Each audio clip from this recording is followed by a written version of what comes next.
Hey everybody, it's Angelo with Angelo's Workbench. Welcome back to video number 3 and the final installment in the 1966 Ford Mustang Hardtop video series. Well, lots going on here. We've got the undercarriage done.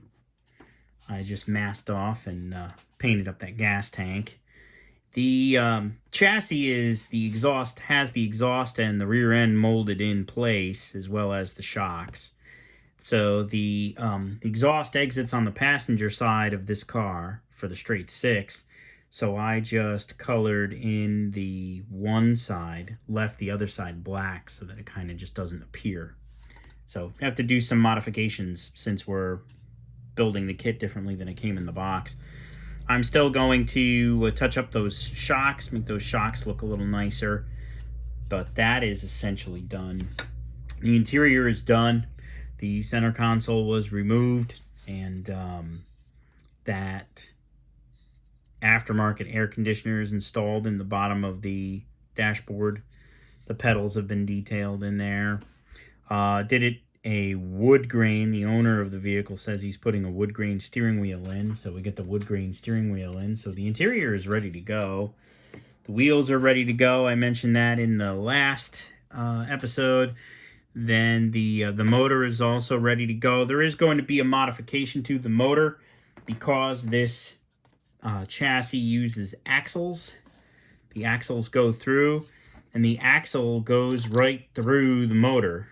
So I'm going to have to, once I finalize the position of the engine in the chassis, I'm going to have to figure out where to drill the hole in the motor to pass the motor through.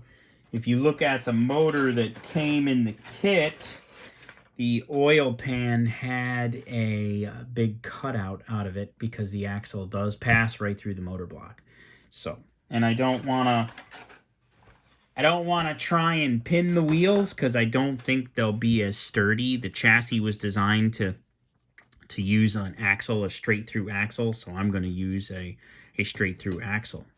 So the next step, what I'm going to do now is I'm going to mask off and spray the trims. There's chrome trim here, chrome trims around the windows. The windshield wipers are chrome too, I believe. I've got to look at my reference photos, but I believe they are. On the back, we have the center gas tank cover, I think is what it was. I think it's a fuel cap, but there's a design back here that needs to be chrome. I'm going to do chrome around the backup lights, these are, and chrome around the turn signals, these guys up here up front. Then it's largely moving toward final assembly. I also have to, on the hood, there are Ford letters, F-O-R-D. I'm going to somehow do those. I think it's going to be a little bit of silver paint and a toothpick. They are raised up enough for me to be able to get them pretty good, I think. I'll freehand them as best I can. And this is going to be done. I'll be back shortly with more. Well, I've done the side skirts, masked them off, and shot them chrome. I'm using a Spazstics mirror chrome product that I like. Between this and the Molotov is what I usually use. This stuff is pretty good, ready to spray. It's already nice and thin. You just drop a little bit in the airbrush and away you go. So I'll talk briefly about masking. I use this frog tape, yellow. It's essentially the same exact consistency and type of like Tamiya tape at a substantially lower cost.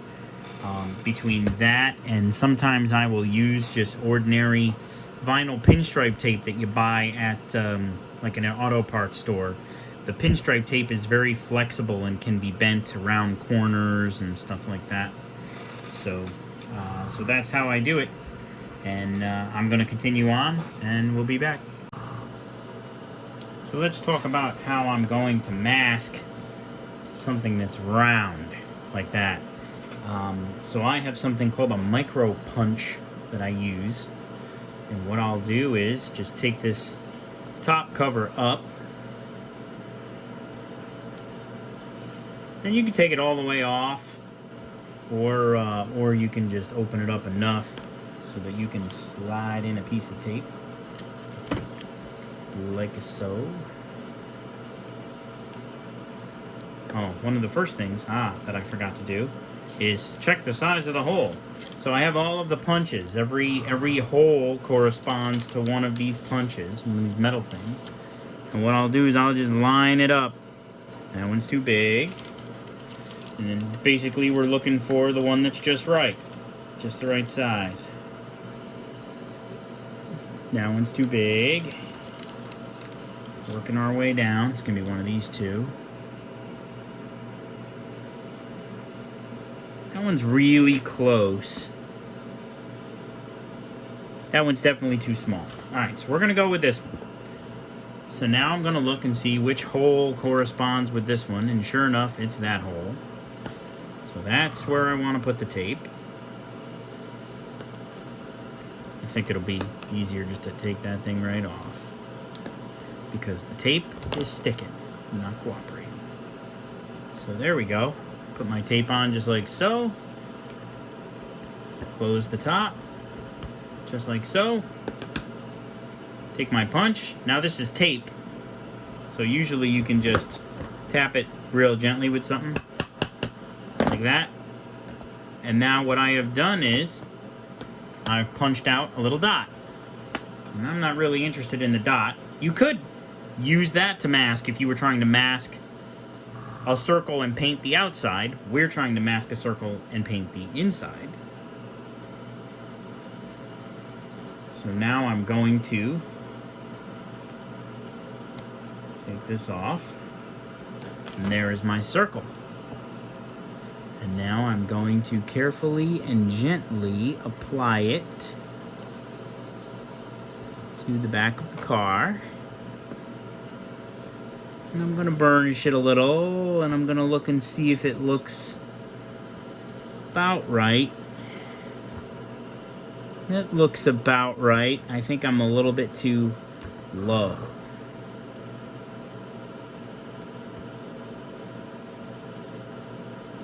So I'm going to move it down a little bit. Nope. I'm going to flip it over. I know it's a circle, but there's a small blemish at the bottom of the circle, and I'd rather have the blemish at the bottom of the logo. There we go. That looks much better. So now, I'm going to go visit the spray booth, and I'll be right back. It'll take 2 seconds.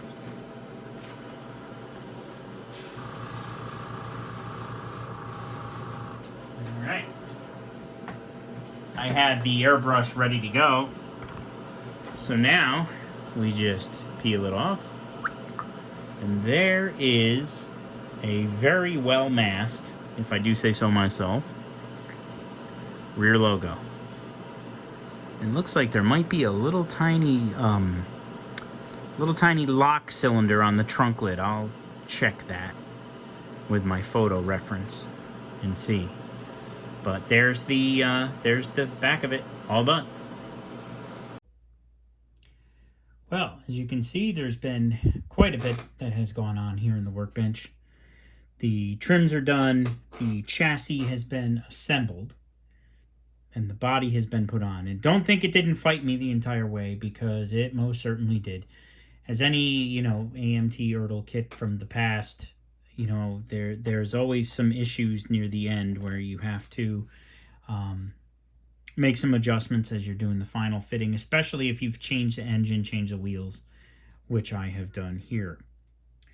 So what I am doing right now is I have the taillights on. I have to go back and touch up some of my chrome trims to get them looking good and give it a polish. It needs a little bit of a polish from, there's a lot of fingerprints on it. I do try to handle the completed cars with the white gloves as much as I can. But sometimes it's easier just to, the white gloves can be a little slick, and you don't want to drop the car. So sometimes it's easier just to say, hey, you know what, if I have to buff some fingerprints off with some wax, I will. But I have added the taillights. They're looking good.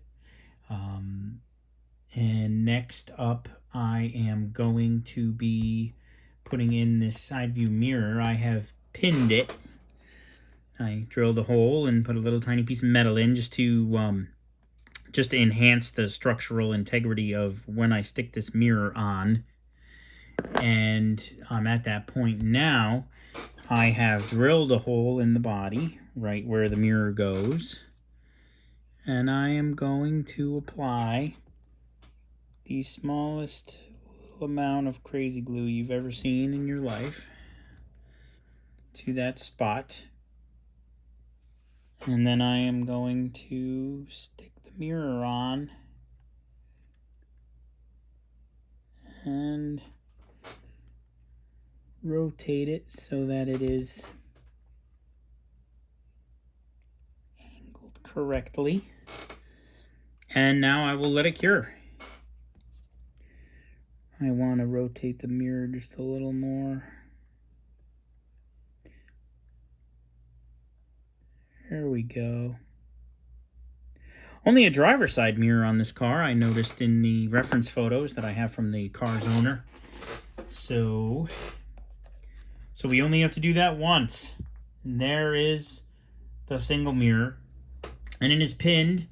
Once that crazy glue cures fully, that'll give you a stronger bond than if you just had the mirror stuck on by itself, just to the body. I have found that even if you use model glue and you scrape the paint and clear coat off of the plastic and then scrape the chrome plating off of the plastic so that you're bonding plastic to plastic, those mirrors still like to break off. The pinning method has always worked well for me and gives me a good result. So I still have a couple of things to do. I have to do that emblem right there on the front fender, as well as the license plates front and rear. I have the actual license plates from the owner, so we're going to use the real deal license plates that are on the car.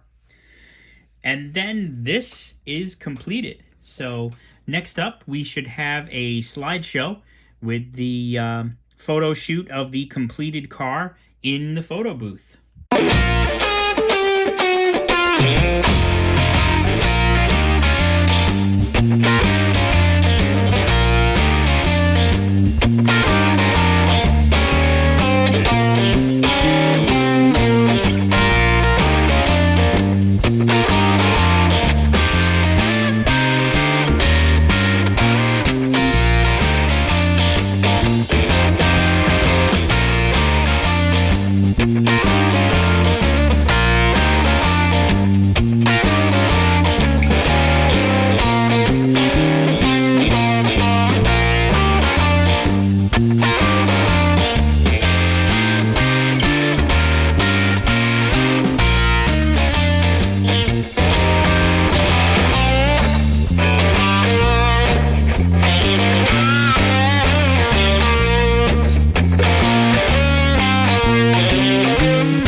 Thank you for following along in the 1966 Ford Mustang Hardtop video series. I hope you enjoyed it. I'll have another video series coming up soon. Go ahead and hit that like and subscribe button if you haven't already. And thank you again. We'll see you soon.